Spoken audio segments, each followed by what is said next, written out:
el asegurado. Licenciado, entonces tendríamos que tener un seguro contra todo tipo de riesgo para poder estar realmente cubiertos. O sea, no basta con un seguro básico. Sí, digamos que hay una cobertura que puede ser básica, que normalmente es la que se llama contra terceros, digamos los daños que usted le pueda provocar con su propiedad o con el bien mueble que usted tenga a otra persona, y también los propios. El concepto ese de todo riesgo, José, es muy riesgoso, valga la redundancia, porque realmente no existe un seguro que cubra absolutamente todo. Pero digamos que le va a cubrir los principales eventos que puedan suceder. Por eso se le llama todo riesgo, riesgo completo, comprensivo, integral. Hay varios términos, digamos, para poder entender esa figura como tal. Porque vida solo hay una, vive hoy.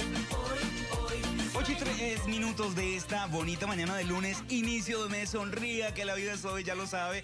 Y bueno, empezamos con un tema bastante importante, y es que fuertes vientos y lluvias afectan a decenas de personas en todas las partes del país. Y hay dos puntos importantes que queremos destacar. Por un lado, los fuertes vientos que se dan en la zona de Cartago, y por otro lado, un poste que cayó sobre un auto en la zona de Alajuela. ¿Hasta dónde un seguro de alguna empresa podría cubrirme estos daños? ¿Qué pasa incluso si una lata de zinc que salga volando de alguna propiedad termina incluso dañándome a nivel físico? Todo esto y más es lo que vamos a esclarecer en este momento en compañía del abogado Boris Molina, a quien le doy los buenos días. ¿Cómo está, licenciado? Muy buenos días, José. Aquí muy contento de poder iniciar esta mañana del primer día de julio en compañía tan agradable como usted y la revista. Muchísimas gracias, así es, mitad del año, qué rápido, ¿verdad? Ya estamos listos para diciembre. Ah, sí, ya huele a tamal. Licenciado, ¿en qué casos un seguro puede cubrir este tipo de daños, desde que una rama caiga sobre un auto o inclusive que se me desteche la casa, por ejemplo? Recordemos, José, y aclaremos que los seguros son como un menú cuando vamos a un restaurante.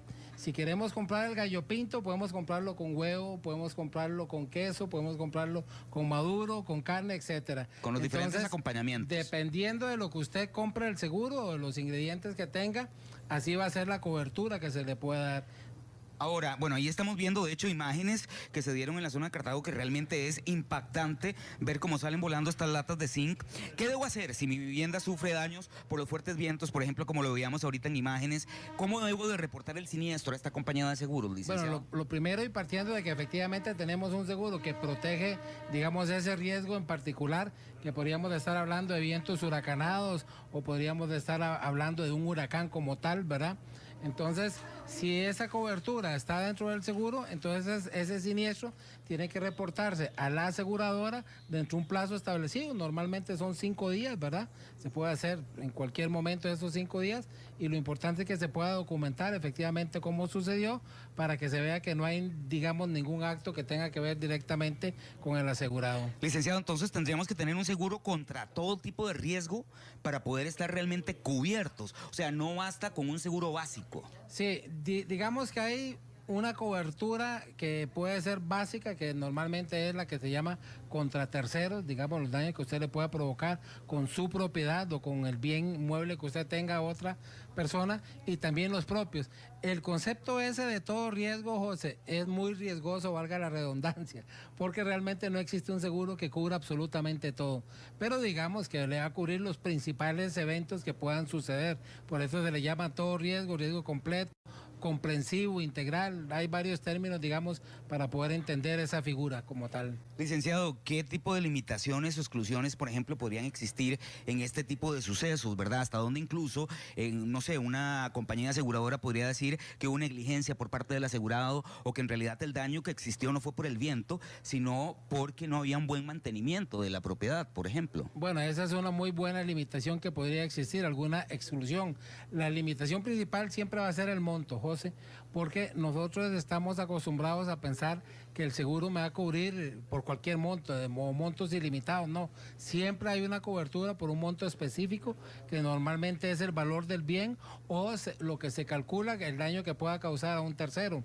Entonces, ese límite, digamos, económico, siempre es importante tenerlo en cuenta, porque puede ser que esa lata de zinc que se desprendió de nuestra casa cause estragos, digamos, por todo el barrio, por decirlo de alguna forma, y resulta que entonces provoca daños por 50 millones de colones, y resulta que la cobertura o el límite era por 10 millones. Entonces, los 40 restantes tendrá que ver cómo lo sufraga la persona de su propio bolsillo. O sea, ¿en qué casos, por ejemplo, si hablamos de un auto, un seguro va a cubrir la caída de un objeto sobre el mismo? Por ejemplo, como sucedió en Alajuela y este poste que cayó sobre el auto de la persona afectada. Bueno, ahí esa es una muy buena pregunta porque podemos tener tres escenarios.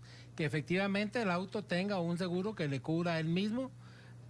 El otro escenario puede ser que el poste, que puede ser de alumbrado público o de una institución pública, entonces esa institución tenga lo que llamamos una póliza de responsabilidad civil y pueda cubrir entonces el valor de los daños que provoca el auto.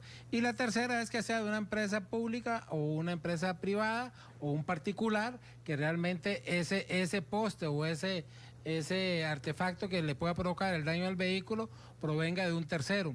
Entonces, puede ser tres formas, digamos, de que se cubran los daños al propio vehículo en un escenario como el que usted nos dice. ¿Existe algún tipo de deducible que uno deba de tener en estos casos? Normalmente sí, recordemos que el deducible es la participación que tiene el asegurado dentro de la pérdida o dentro del siniestro. Entonces va a ser un porcentaje normalmente que se rebaja. Si los daños, por ejemplo, fueron de 2 millones de colones y es el 20%, serían 400.000 colones que se le van a rebajar a esa persona y la aseguradora paga 1.600.000. Ahora, ¿hasta qué punto yo debería primero de tener un presupuesto antes de presentar la reclamación, verdad? Para ver los gastos reales que puede representar esta afectación. Bueno, eso normalmente se hace, digamos, con lo que se conoce como el avalúo. Ese avalúo se puede hacer en forma privada, pero también se puede hacer. Normalmente las aseguradoras tienen proveedores.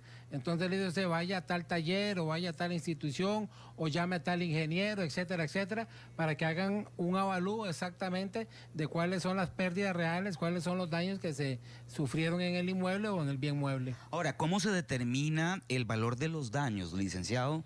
¿O esto va a depender de cada caso? Cada caso es un mundo, entonces lo va a determinar precisamente la persona que hace el avalúo, que normalmente es un experto en ese campo en específico. Veamos hace un ratito las imágenes de la zona de Cartago, donde estas latas de zinc prácticamente destecharon varias propiedades. Bueno, ahí lo están viendo, donde se ve realmente impactante.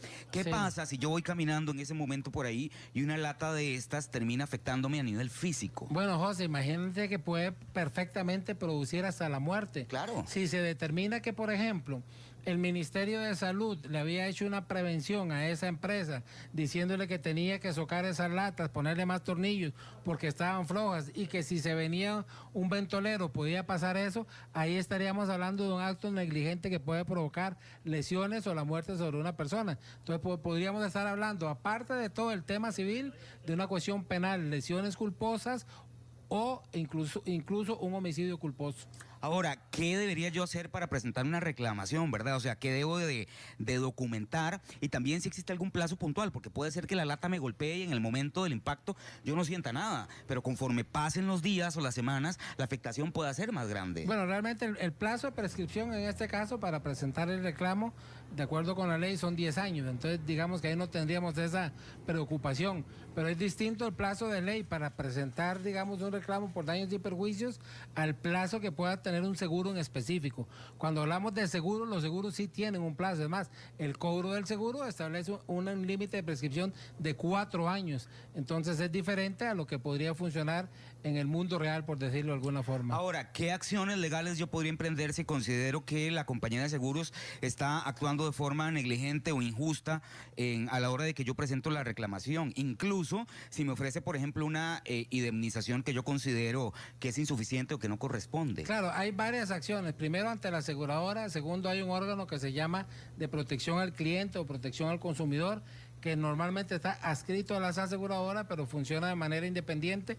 Está la Oficina de Protección al Consumidor, está la Superintendencia de Seguros y, por supuesto, los tribunales de la República, que dependiendo de la aseguradora, pueden ser el Tribunal Contencioso o los tribunales civiles.